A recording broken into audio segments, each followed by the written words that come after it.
All right, we've got Antoine Bouchard on the phone. How you doing, Antoine? Pretty good, you?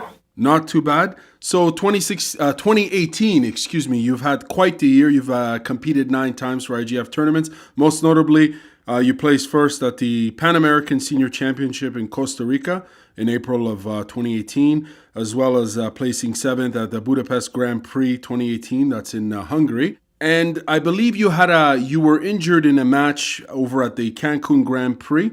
That's back in October. You fought a Hungarian named Frias Sabau. Can you lead us through the match, please?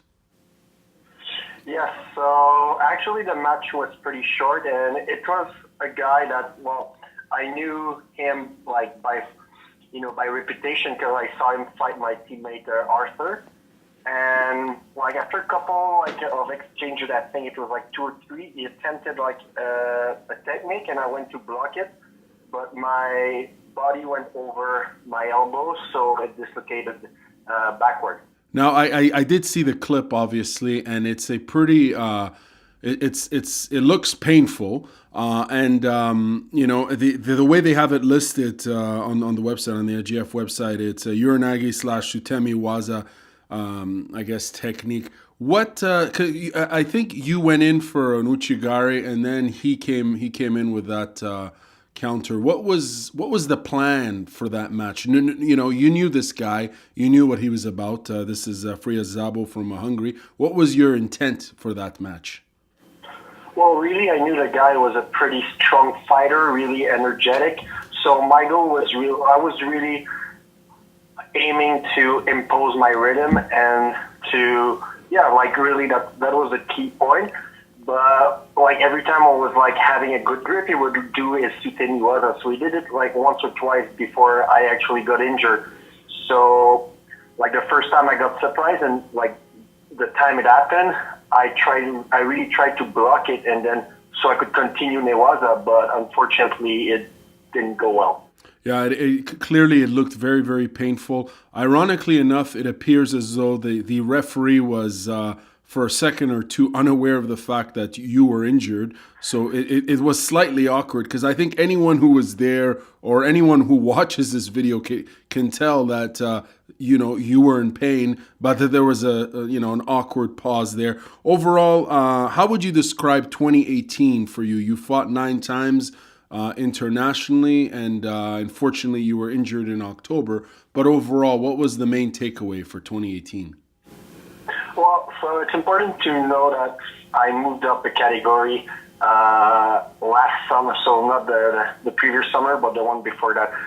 So it was really my first year as a minus 73, because I was competing in minus 66 before that. Right. And really, I was aiming for the first year as it was more an adaptation. So I was like hoping to get experience and to learn to adapt to my new category. And like after that, when they're like in hopes to qualify for the Olympics. And so really the first, like up until May from 2018, my goal was really to get experience. And since then, my hopes have been to perform. And I can say, like, I think it went well in the first part. Like, as you said, I won Pan American Championship, and I did like pretty well also in Budapest. And I beat like couple of good guys here and there, like in some tournaments. So I can say like I'm pretty satisfied with it. Right on. Now, you were injured. How was the recovery process? How was that? Well, actually, apparently I was healing pretty fast for the gravity of the injury. Really, the first week or so was pretty painful. Like it was like really like hurting my everyday activities. Like at school, for example. But since then, I've been doing a lot of rehab with the staff of Judo Canada, and like with a lot of physio, and like it's really been improving well. I've been back on the mat for like a little bit over a month, but I've like recently just started to fight really intense, and so far everything is good.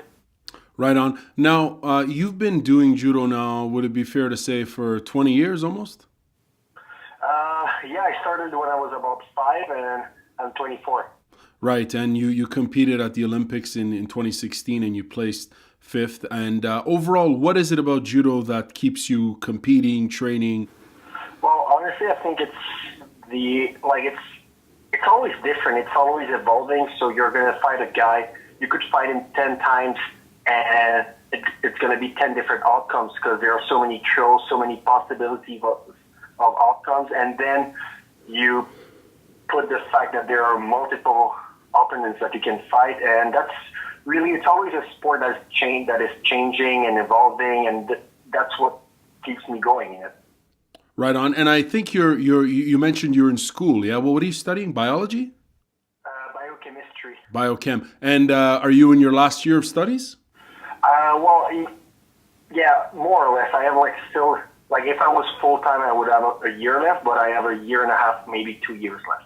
Now, how do you guys manage, being elite level athletes, international judo competitors, and students? How do you find balance with such a schedule? Well, you need a lot of discipline, that's for sure. You need to manage your time and to plan efficiently so you can have enough time to train and to study. But I can also say that going at school at the same time as judo is also a good thing in the sense that it changes your mind sometimes. So let's say you're struggling a little bit at judo, then going at school can help you because it makes you think about other stuff, and same goes for school. So I think really the key is a lot of planification and to work hard. That's a really good answer. I like that. That's it goes to show that a lot of these athletes, you guys are, you're disciplined, you're focused, and you also have a quote unquote work-life balance because you're young. You're only 24, right? And I'm sure you enjoy judo, but you also enjoy socializing at school and so on and so forth. Now, you're going to be competing at your next big tournament is in Tel Aviv at the Grand Prix, followed with the Paris Grand Slam. But before that, on next weekend, actually, January 12th and 13th, we've got the Elite Nationals Championship. I don't think you'll be competing at this, will you? No, sadly, no, because of my injury. With the coaching staff, we decided that it would be more safe to postpone my comeback to tournaments to be fully prepared for the next one.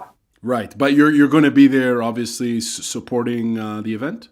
Of course. Well, I'm going to help in any capacity if I'm required. Otherwise, I'm just going to, look at the tournament and watch what Canada has to offer. Now, can you tell us in a few words what's so special about this major Elite Nationals Championship à la Tohu? Well, I think first off, it's the most prestigious tournament in Canada because a lot of us, on the national team, we never compete in Canada. So even for nationals, the Open National in May, we don't compete there because it's out of our schedule. So the good thing about this tournament is really it's putting all of the best people of Canada together to see who's the best. And I think that's really the key of this tournament, and that's why I think it's probably the best tournament in Canada.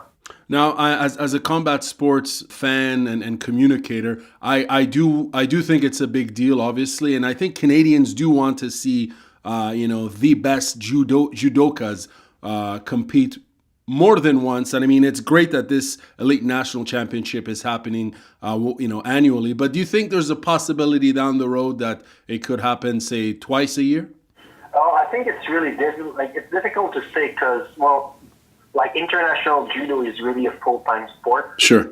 So there's not really a break during the year, and I think beginning of January is one of those times when there's no tournament at all. So that's optimal to place a tournament.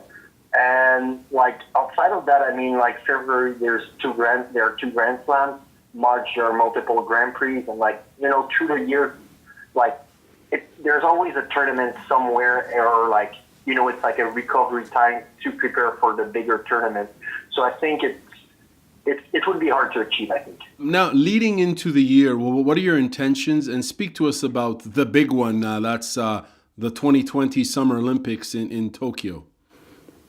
Well, of course, my injury has slowed me down a little bit, and I think I'm not where I was hoping I would be, at the beginning of the cycle. But to me, the objective is still to go for the qualifications for Tokyo 2020, and for that, I had a little rest period. So now I can maybe do more tournaments than what was initially planned to try to qualify. So maybe I'm going to Tel Aviv and then to Paris for 2 major tournaments, and then I think right away in March I might go to Russia also to do a Grand Slam. So, and then Pan American. So there's a lot of tournaments, and we'll need to plan it with my coach. Well, you're a very entertaining judoka to watch compete, and I wish you all the best in 2019, and look forward to meeting you at La Elite Nationals next weekend. Well, thank you. Thank you very much. Bye-bye.